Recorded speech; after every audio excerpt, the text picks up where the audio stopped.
Idayati adik kandung Jokowi, kunci yang terdiam. Analisa strategis.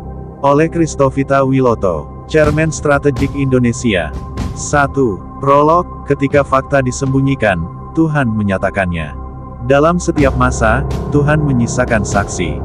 Sekuat apapun manusia menyembunyikan kebenaran, selalu ada jalan bagi terang untuk menembus kegelapan. Dalam kisah kepemimpinan penuh misteri seorang presiden, yang hari ini disebut sebagai Jokowi, salah satu saksi yang terus disebut tapi jarang disorot secara terbuka adalah adik perempuannya, Idayati. Ia bukan tokoh utama dalam berita. Tapi semua yang paham, tahu, Idayati adalah saksi hidup dari serangkaian fakta yang sedang dibongkar rakyat Indonesia hari ini. Fakta tentang ijazah palsu, keluarga yang disamarkan, jaringan kekuasaan yang dibangun dengan kekuatan gaib, dan permainan hukum yang menjungkir balikan keadilan. 2. Siapakah Idayati? Awal kisah sang adik. Idayati dikatakan lahir dari pasangan Noto Miharjo dan Sujiatmi, walaupun akhirnya diketahui itu hanya skenario bohong. Sejak kecil, ia tumbuh bersama Jokowi di Solo. Orang mengenalnya sebagai pribadi lembut, tenang, dan penuh tata krama. Namun sejak Jokowi menjadi pejabat publik, nama Idayati mulai muncul dalam pusaran kekuasaan yang kompleks. Ia dikenal dekat dengan keluarga. Namun, Idayati bukan hanya seorang adik perempuan. Ia adalah bagian dari lingkaran keluarga inti, orang yang tahu persis siapa Jokowi, dari kecil hingga hari ini. Ia tahu asal sekolahnya. Ia tahu siapa sebenarnya ibu dan bapak kandung mereka. Ia tahu bagaimana semua dokumen diatur ulang demi satu tujuan, kekuasaan. 3. Pernikahan kedua, Idayati dan Hakim Mahkamah Konstitusi. Pada Mei tahun 2022, Idayati menikah dengan Anwar Usman, seorang Hakim Konstitusi. Pernikahan itu sempat disebut murni cinta. Tapi banyak orang tahu, ini bukan sekadar cinta. Ini strategi. Karena beberapa bulan kemudian, Mahkamah Konstitusi memutuskan bahwa Gibran Rakabuming, anak Jokowi, boleh maju sebagai calon wakil presiden, meski melanggar syarat usia dalam UUD 1945. Anwar Usman, yang kala itu menjabat sebagai Ketua Mahkamah Konstitusi, adalah ipar Jokowi yang baru. Keputusan itu membuat publik gempar. Ada konflik kepentingan yang jelas, tapi tetap dipaksakan. Kenapa harus Idayati? Kenapa harus Mahkamah Konstitusi? Disinilah letak kunci politik. Kekuasaan butuh kaki hukum, dan Idayati adalah jembatan antara dua dunia itu.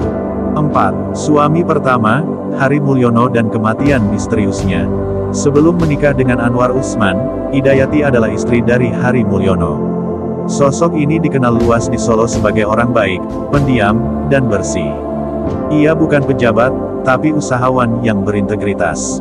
Namun suatu hari, Hari Mulyono tiba-tiba meninggal dunia.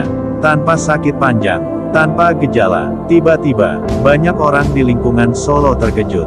Beberapa bahkan berbisik, sehat-sehat, tahu-tahu meninggal. Rumor yang berkembang, dan tetap tidak dijawab secara resmi, menyebut kemungkinan diracun.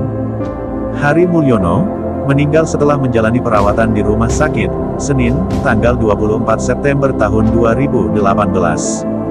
Mengapa penting? Karena dalam waktu yang nyaris bersamaan, kasus ijazah palsu Jokowi mulai ramai dibahas rakyat. Dan yang mengejutkan, foto Hari Mulyono dipakai dalam berbagai dokumen palsu, termasuk foto ijazah palsu UGM atas nama Jokowi. Foto Hari digunakan sebagai pengganti wajah Jokowi. Mengapa wajah Hari dipakai? Siapa yang mengatur? Dan apakah Hari tahu? Bila iya, mungkinkah itu menjadi alasan ia dibungkam? Ada rumors mengatakan bahwa sebenarnya, Hari Mulyono adalah saudara kandung Jokowi, sedang Idayati bukan adik kandung Jokowi, maka mirip sekali dengan Jokowi. Nanti tes DNA akan menjelaskan itu. Teknologi semakin canggih, sekarang tes DNA bisa dilakukan ke mayat, bahkan fosil sekalipun. Membingungkan? Tapi pasti Tuhan akan singkapkan, dengan jelas semuanya. 5. Pasar Pramuka, jejak pemalsuan dokumen. Dokumen-dokumen Jokowi yang hari ini dipersoalkan, ijazah SD, SMP, SMA, dan UGM, diduga kuat dibuat ulang. Dan salah satu lokasi yang disebut dalam investigasi publik adalah Pasar Pramuka, Jakarta. Disinilah banyak praktik pembuatan ijazah palsu dilakukan. Nama Jokowi, gelar insinyur, nama kampus, bahkan tanda tangan rektor UGM, semua disebut sebagai hasil cetakan ulang. Salah satu bukti yang paling menonjol adalah perbedaan tanda tangan rektor dan tahun kelulusan yang tak sesuai sejarah UGM. Dan lagi-lagi, dalam dokumen palsu itu, foto Hari Mulyono digunakan. Siapa yang bisa membuat semua itu? Siapa yang menyuplai foto? Dan siapa yang tidak mungkin tidak tahu, kalau bukan orang dalam keluarga? 6. Idayati, saksi kunci yang tidak bicara.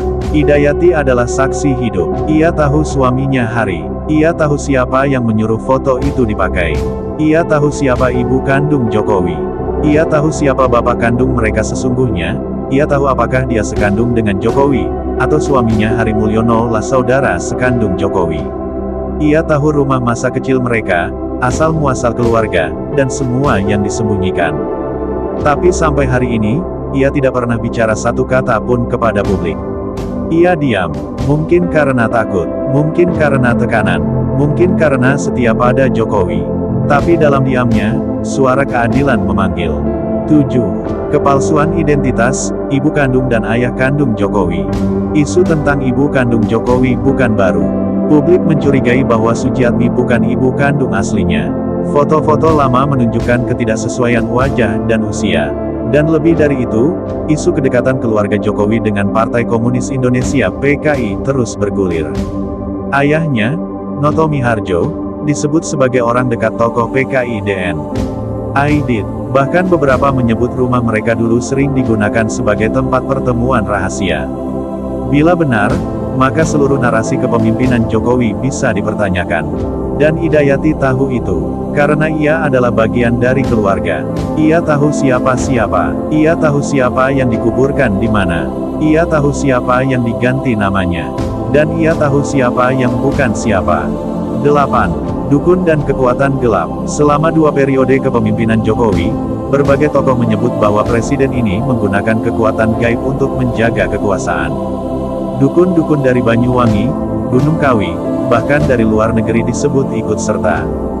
Beberapa saksi menyebut adanya ritual tengah malam di tempat tertentu. Tujuannya satu, melanggengkan kekuasaan. Dan biasanya, untuk kekuatan semacam ini, keluarga harus dilibatkan.